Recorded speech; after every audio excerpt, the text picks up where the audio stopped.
नमस्कार दोस्तों, मैं मालती मोहन। दोस्तों, जौनपुर अनुराग हत्याकांड को लेकर के बड़ी खबर है, जहां पर बताया जा रहा है सतवीर यादव ने जो कुछ कहा और सो करके दिखाया।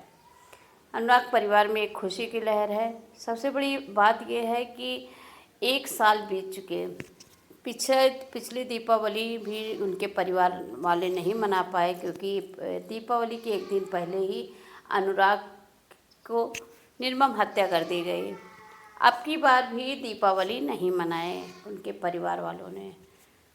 अनुराग को लेकर के अनुराग के पिताजी की तबीयत काफ़ी ख़राब चल रही है। अनुराग के पिताजी की आंखें भी ख़राब हो चुकी हैं और उनकी मां का भी बीपी हाई होता है। एक मां तो मां ही होती है, मां की भी तबीयत काफ़ी ठीक नहीं रहती है। इसको लेकर के बड़ा ही तकलीफ़ है।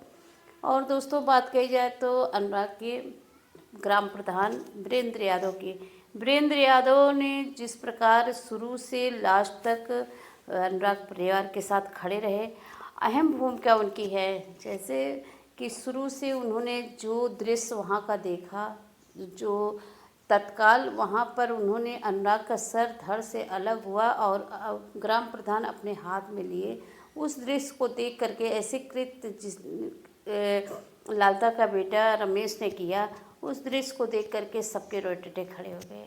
उस समय की बात है कि जब सोशल मीडिया पर ये वीडियो आए, जो देखता था उसके रोंगटे खड़े हो जाते थे। एक देश का भविष्य, एक परिवार को संभालने वाला खड़ा हो रहा था। 5 बहनों में एक भाई था, 5 बहनों का एक तारा टिमटिमाता था। बहनें रो रो करके उनका बुरा हाल हो गया। 7 बजे का टाइम होता है और सुबह कोई सोचा नहीं था कि ऐसी घटना हो जाएगी, लेकिन परिवार के साथ ऐसी घटना हुई। अब कहते हैं वो अनुराग को तो नहीं वापस किया जा सकता है, लेकिन अनुराग के जो आत्मा है, आत्मा को शांति जरूर मिल पाएगी। और कोर्ट से आदेश आ गया है कि लालता यादव अपने मकान को जल्द से जल्द हटा ले। हटाने की बात कही जा रही है। अगर लालता यादव अपने ईंट को एक एक करके अगर हटा लेता है, अपने घर की एक एक खिड़कियां दरवाजे से बचा सकता है, बचा ले। नहीं तो अगर प्रशासन या कोर्ट हटाता है तो उसका जुर्माना भी उनको भरना पड़ेगा। ये कोर्ट का आदेश रहा। दोस्तों, कहते हैं अब वो दिन दूर नहीं है, अपनी जैसी करनी वैसी भरनी। जैसे लालता यादव अपने बच्चों को शिक्षा दीक्षा दिए हैं, वही आज भुगतान करना पड़ रहा है। अभी लालता यादव को तो काफ़ी भुगतान करना पड़ेगा, क्योंकि जैसे कृत्य इन्होंने अपने बच्चों के द्वारा कराई हैं, वैसे इनको भुगतना भी पड़ेगा। और ग्राम प्रधान की बात कहें तो ग्राम प्रधान काफ़ी मेहनत किए और काफ़ी मेहनत से यहाँ तक ले कर के आए हैं। और प्रधान का कहना है कि अगर ये बुलडोज़र अगर नहीं गिरवाते हैं, जो वहाँ कोर्ट से अनुमति मिल गई है, अगर यहाँ नहीं गिरवाते हैं तो मैं एप्लीकेशन लेके जाऊँगा डीएम साहब के पास, डीएम एसडीएम के पास। वैसे तो सभी को ये पता है सच्चाई क्या है। सच्चाई के बारे में कोई छुपा नहीं है। 1 साल का दिन बीत गया है और पूरा वही डीएम वही सब हैं, अधिकारी कोई बदले नहीं हैं। तो ये सब जान रहे हैं किस चीज़ की देरी हो रही है। ये नहीं पता चल पा रहा है कि आखिर देर क्यों हो रही है ये लालता यादव का घर ढहाने में। या लालता यादव का घर तत्काल ढहना चाहिए और अनुराग परिवार को तभी शांति मिलेगी जब वो घर जमीन दोज होगा। दोस्तों, कहते हैं कि सभी लोग का ये कहना है कि अगर वहाँ पर घर गिरता है और उसके बाद वहाँ पर एक खेल मैदान बनना चाहिए।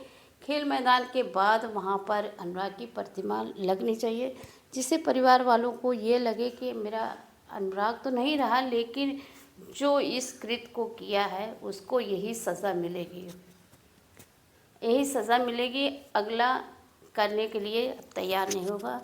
दोस्तों, पहली बात तो ये है कि लालता यादव के जो बेटा है रमेश यादव को उस खाने में सबसे पहले राजेश यादव का हाथ रहा, जो कि दरोगा है मौजूदा हालत पर। मौजूदा हालत पे दरोगा हैं, लेकिन कोर्ट से जो आदेश कराया गया है कि रमेश यादव को जल्द से जल्द फांसी की सज़ा होनी चाहिए। और राजेश यादव का जो नकली सर्टिफिकेट है उसकी भी जांच चल रही है। अगर जांच के दौरान उस बीच में ये आते हैं तो इनको भी सस्पेंड कर दिया जाएगा, यानी निकाल दिया जाएगा। उसके बाद यानी कि जब से इनकी ज्वाइनिंग हुई है तब से इनको उसका जुर्माना भरना पड़ेगा। अब लालता यादव को काफ़ी झेलना पड़ेगा। जैसे कृत्य इन्होंने की है वैसे ही इनको भुगतान करना ही पड़ेगा। तो दोस्तों, कहते हैं कि जैसे हम करेंगे, जैसे बोएंगे वैसे काटने की बात यहाँ पर हो रही है। तो सतबीर को दिल से धन्यवाद, और ग्राम प्रधान को जो कि यहाँ तक कर ले कर के आए, और सतबीर यादव जो उन्होंने कहा उसको करके दिखाया। आज वो सामने है, उन्होंने जिस प्रकार अपनी बात को रखा और आज बात ही नहीं उसको कर दिखाया। तो दोस्तों, ऐसे अधिवक्ता को दिल से सलाम, और ग्राम प्रधान के लिए बहुत बहुत धन्यवाद। और यहीं पर आप सभी को विराम करते हैं। मिलते हैं फिर एक नेक्स्ट वीडियो में। तब तक के लिए आप सभी को नमस्कार।